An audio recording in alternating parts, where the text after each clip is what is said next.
Hello. Hello, Sanazi. Hello, everybody. Bryce, American Hey. Badass, Cody Willard, Sanazi in the house. We are the this week's SKTLs volunteers call participants, at least so far. We might have a few more people show up. Dan Gerasi, our resident space. We need a better word than just like space expert. It needs to be what do you call a guy who does the cigars? Aficionado? Yeah, like a spacianato. An F spasti. Anyway, we're gonna do a quick update. We actually need to do. I'll mention some housekeeping items first. Daniel did the airdrops for the winners of the SKTLs volunteers of the fund giveaway. What do we call it? The awards. Rewards. And monthly rewards. And no, this is not monthly. This is annual. This is the award from the fund to the winners of everything. We let's see what I'm trying to get to his email here. Here's what it says.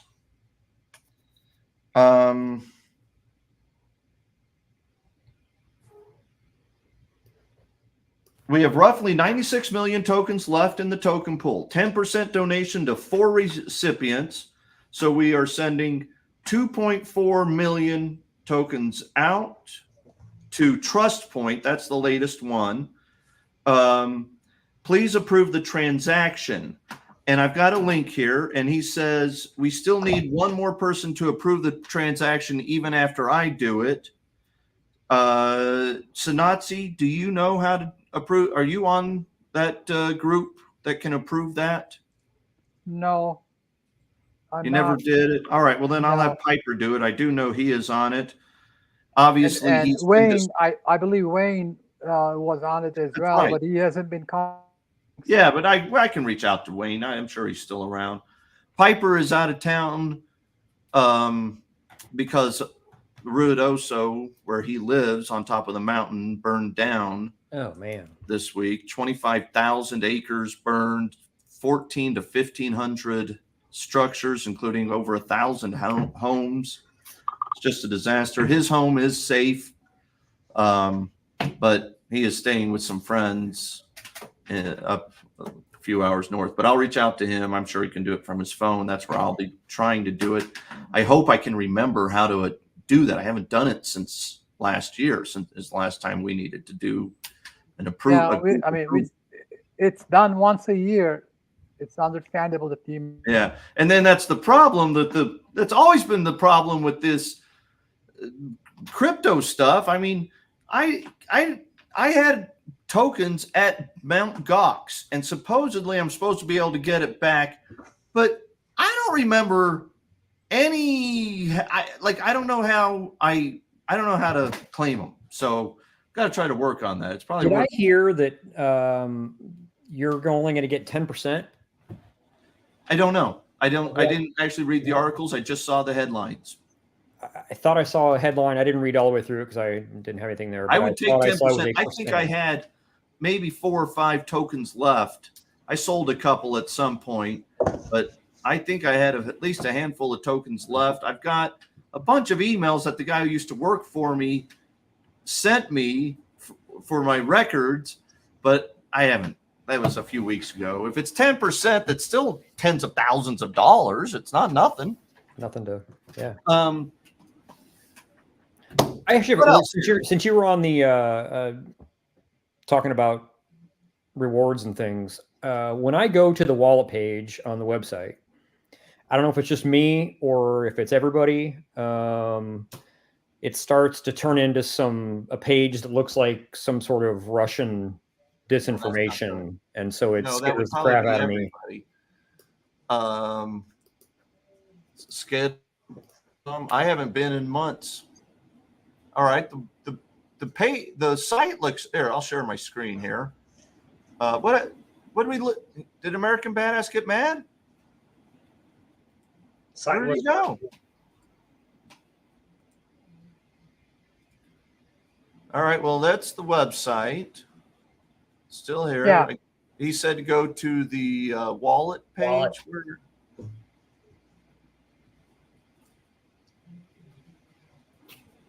No, this is right.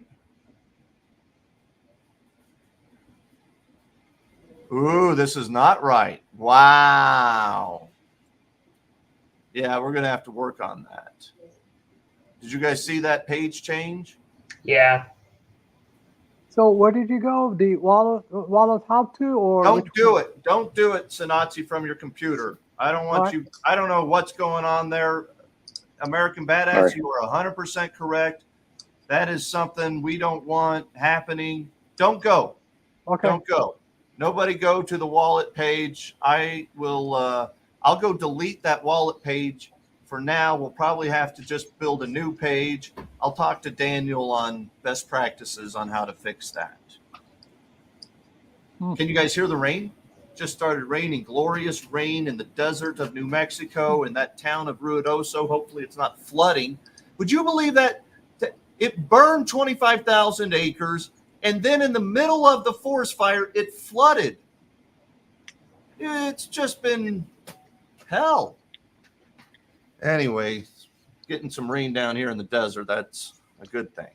All right. I'm sorry, one more thing on a similar note as far as rewards go. I didn't know actually Piper, where he lives, was impacted by the fires. So I realized that I'm a little late actually for calculating the May 6th through June 5th and the monthly rewards, that is. So I did it and sent it to Piper. So I'm not sure if he's going to be able to actually do anything for a while. I bet he will. I'm sure he took his computer when he evacuated, and he can. Yeah, I mean, he's got internet where he went, and frankly, the town, they're letting people back in the town as of Monday, if you're a resident, but they don't have internet in town unless Starlink, and the whole town is signing up for Starlink this month. There's going to be hundreds, if not thousands, of New Mexico subscribers to Starlink in the next couple 3 weeks here.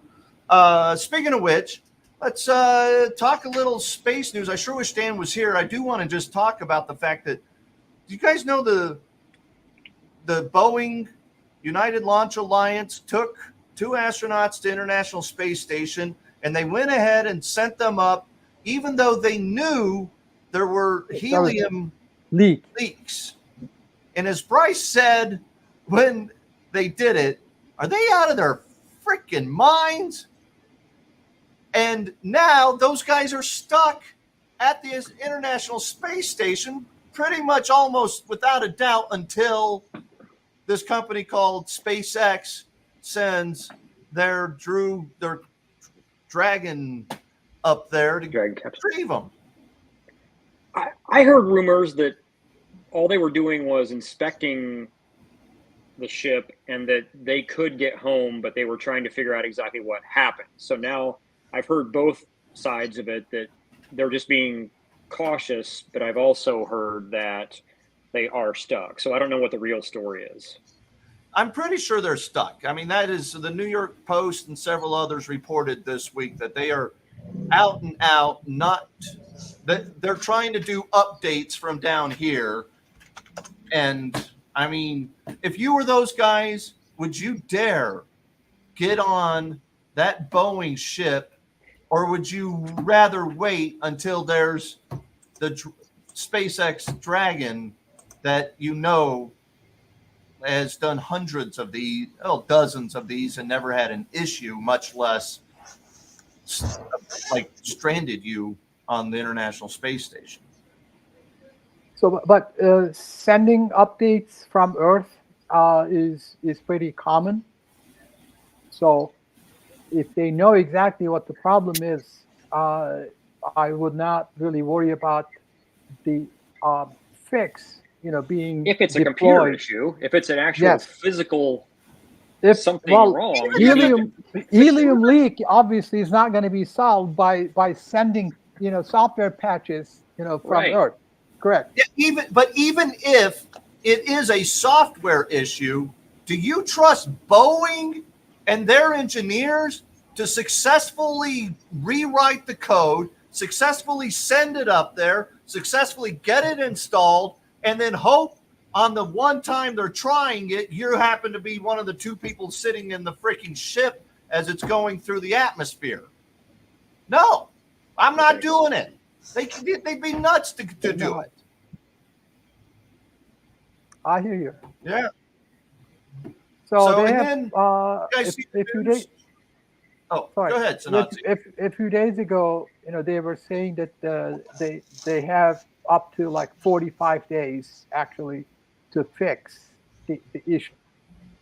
So that's reasonable amount of time, if you ask me. But what do I know? I've never been to the space myself, so. I'll eat my head on Times Square at high noon the day after they come down in the Starliner, if they come down in the Starliner. They are waiting for SpaceX. There's no way. There's no way you're going to risk two human beings, astronauts, in a ship that has helium leaks, and you've been promised it would be no problem, and sure enough, it is a problem.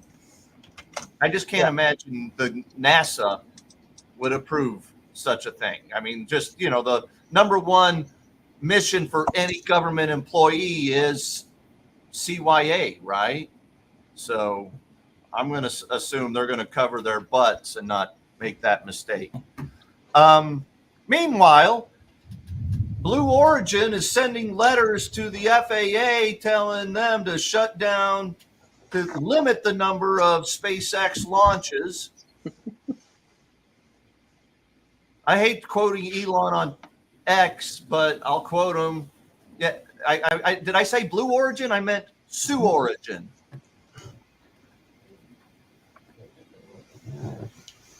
Yeah. The reason they're submitting the letters is because there's environmental reasons and disturbing the environmental disturbing the environment in Cape Canaveral. Yeah, that's always been Jeff Bezos's biggest concern is the environment. Yeah. That's why they used plastic in boxes until they used smaller plastic in boxes until now they're using something that's not. But yeah, that's why he's shipped everything over the country and single-handedly created more garbage landfills than any other company in the history of the earth.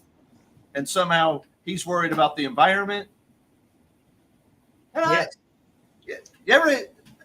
used to be on Fox, right? And I'd hate it when I would end up having to defend either Obama or Bush or somebody because, to me, they're all the worst. I'm not quite there that extreme with Elon Musk, but I don't really want to defend Elon Musk. But man, when it's Jeff Bezos or Elon Musk, you're probably going to get me defending Elon Musk.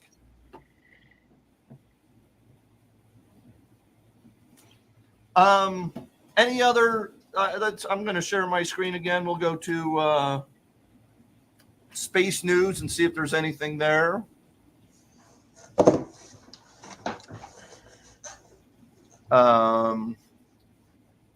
No, I don't know where. Oh, there it is. All right.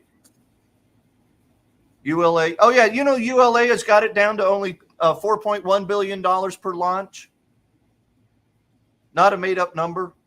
Seriously? Yeah, I saw that yesterday on one of my many space newsletters I read on a random week. I don't read space every day, but I probably read space every week. Yeah. And SpaceX Falcon launches 500 million, 300 million. Yeah. Yeah. A small fraction, whatever it is. I don't know. This is when we wish we had Dan here. He could rip these numbers off the top of his back of his mind. He knows them because he's a customer even, right? So I like the name Starfish Space. It's a good name. Space mining doesn't need more international regulation from the UN. I'm going to agree with that. I don't think we need the UN regulating much of anything, even space. Let the countries do it. I don't think the UN has any jurisdiction in space. That's the UP, United Planets. Is anybody else? I was away from the screen. Anybody else laugh at that one? I'm giving you 58 cool points for that joke there, Bryce. That was clever. Anyway, all right, and then crypto news. Let's see. Bitcoin has been shit, I think is the technical term, since the halving, which actually, is that a technical term? Halving? All right, we'll call it halving. Since the split. Anyway, since the reward for mining Bitcoins got cut in half, what was it, 2 months ago, when the Bitcoin was about at 70,000 when it happened, and it might have been like high 60s, something. Maybe it might have been over 70, but around 70. Since then, it's been sell the news. It can't break out, hasn't made a new high. I think it ripped up there and touched the high or got real close to it, maybe once or twice at this point. But, and I've been saying, I think since then that, around 55,000, I think it might start getting interesting as a buy again. Well, it did. It went down to 58 or 59 at one point, right, didn't it? Not quite. So you were close. 5, but yeah. When we're under 60 again, aren't we? It was down today 2%. 60. So yeah, I guess around 60 still. You can't quite game 10% moves are futile to try to game, but what the hell? I would game the last 10% move. I'm not buying for real until 55K. We bought a little bit more of the IBIT in the hedge fund. I don't know. When was that? Monday that it was down 7%? Yeah. But that's as much as because we're short some of the Bitcoin miners in the hedge fund via puts. We own puts on Bitcoin miners. And it's not, frankly, the last week or so, the Bitcoin miners just have become AI stocks, at least in theory, and they're trading as AI stocks, and they're not correlated with Bitcoin at all right now. But I bought a little bit IBIT for the hedge fund. I didn't buy any personally. I might even buy some IBIT personally, so I don't even have to worry because I know it's supposed to be safer to keep your Bitcoins cold, and I have some, but I don't even know if I can log into MetaMask. I don't know if I can log into my I lose everything. I couldn't get in Twitter today. I call up Bryce. I'm like, Bryce, what's my password for Twitter? He's like, your personal password? I'm like, yeah. It's like, I don't have that shit.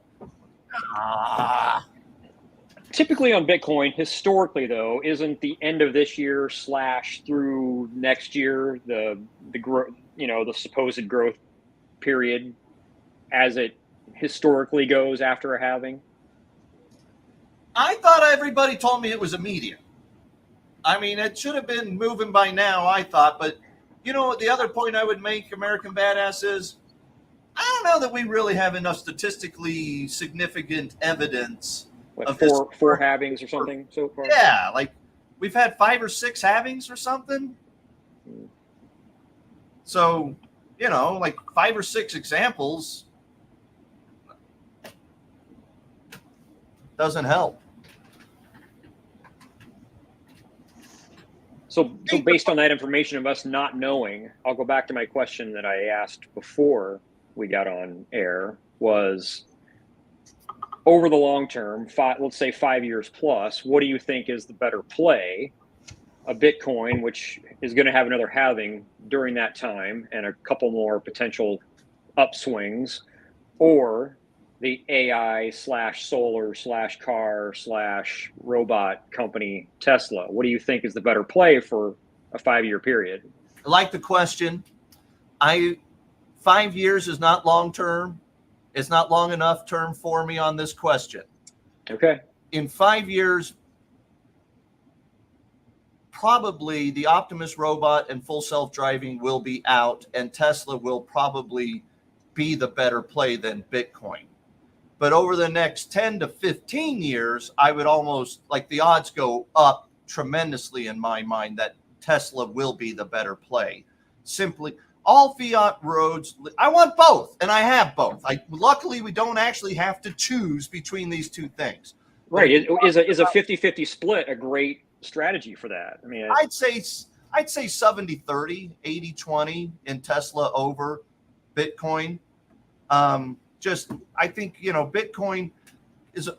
Bitcoin could be worth tens of trillions of dollars, but I think it's less likely than Tesla being worth tens of trillions of dollars. I do think Tesla's going to pull off the humanoid robot revolution. I think it will have more than 10% market share of the which would mean selling hundreds of millions of robots and the software to run them, licensing, etc., for decades to come. It's a great question. As I'm saying it out loud, I want to hedge it a little bit. Look, man, like the total worth of the dollars in the world are tens of trillions of dollars, and when you include all of the currencies around the world, you're talking probably over $100 trillion. And I don't think Bitcoin can replace all fiat currencies in the next 10 to 15 years, but it could replace a few more than just the one it has so far. And so, I don't know. I want to own both. yeah. Bitcoin has been halved 4 times. I just searched. Thank you. So there you go. We have 3 examples of Bitcoin performance post-halving, which I'm going to say is not statistically significant enough. Bryce, 10 years out, Tesla or Bitcoin? I think Tesla. Sanatsi, 10 years out, Tesla or Bitcoin? Tesla And as well. American Badass, 10 years out, Tesla or Bitcoin? I don't know. That's why I asked the question. But I based on everything that you've said, I think that people are going to go Tesla. I think there's so many more avenues to take. The other thing is like for them to Tesla go. is, in the end, the difference between cryptos, most all cryptos, including Bitcoin, and a stock is that there is earnings power. There is an actual business. There are factories. There are buildings and cash flows and stuff that are generated from the company owning equity in the company, versus you're just hoping that the world's fiat currencies keep destroying themselves so that Bitcoin goes up in value versus whatever currency regime you happen to live under. Is there an argument that everyone or a lot of people could adopt Bitcoin? It could 5 or 10x from here and the price be the same? Oh, adoption is 5 to 10x from here, but the price doesn't move? I don't think so, Bryce. I don't think so. I think more adoption will increase the price. But that being said, you've seen there's been articles written that would argue that the ETFification, the Wall Streetification of Bitcoin via ETFs creates a supply ability that is going to put a lid on Bitcoin for years to come. When it was harder to buy and sell your Bitcoin, more adoption would certainly the incremental adoption would drive up price. But if there's traders that can easily, in any program from Robinhood to my hedge fund trading program, it's a click of a button to short Bitcoin, IBIT, BITO, buy puts on BITO, something, so it makes it we've Wall Streetified Bitcoin, and that Totally. is going to change I mean, the theory was that as soon as the ETFs get involved, everybody's going to buy it for these ETFs. They're going to sock it away, and it's going to take away the liquidity of Bitcoin, and it hasn't done that. Right, but it's certainly there's been billions of dollars from Wall Street institutions that have flowed into Bitcoin via the ETFs, but it's not. Again, now there are billions, not maybe billions, but there's probably hundreds of millions of dollars of institutional money that is short Bitcoin via the ETFs.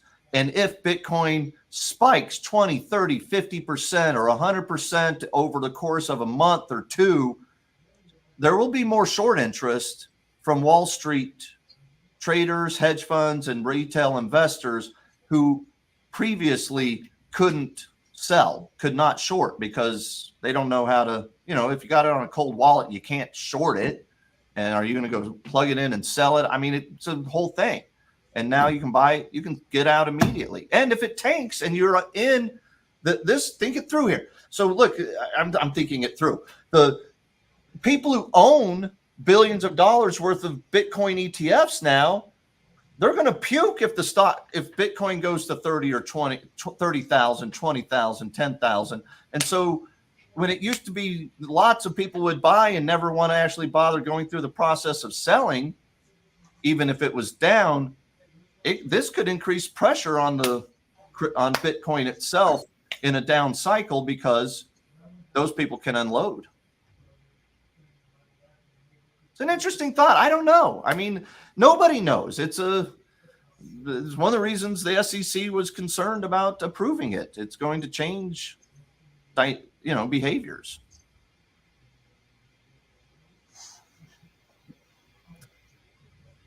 All right. This was another fun call. We're at 28 past the hour, probably 26 minutes into the call. Peace, love, and happiness. I'm going to go in there right now and try to approve that thing that Daniel told me to approve, the awards, Trust Point. By the way, the pictures that you guys sent were really nice. Oh, from Vail? Yeah, from Vail. Thanks. Yeah, we had a good time. Learned a lot. We heard a pitch. I'll leave you guys with this thought. We heard a pitch for Charter Communications, and when everybody talked it through, and I asked, what about Starlink taking rural customers from Charter, and or even not, suburban customers from Charter?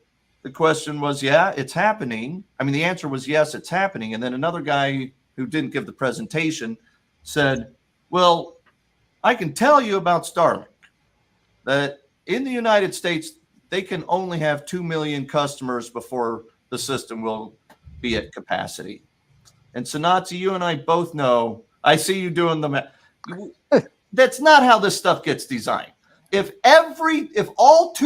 he means is, if all 2 million customers simultaneously started streaming 8K Netflix video, the system's not going to work. But that's not how it works. You design for, like maybe once or twice a year, the system might get bogged down because there's going to be too many. If there are millions of people on Starlink in the United States, it is possible eventually that at some point there will be days or moments that you'll get congestion. But Sanatsi, you would agree that Starlink is certainly designed for more than 2 million in the United States. I would think so. Yep. I bet Dan would know. Damn it, I wish Dan were here today. Dan would, yeah. Next week. All right, same Skittles channel, same Skittles time next week. Peace and love, everybody. Thanks for being here. American Badass. Appreciate you, Bryce. Always appreciate you, Sanatsi. Thank you for everything. Thank you. Thanks. See you guys. Bye-bye. Have a great week. Bye.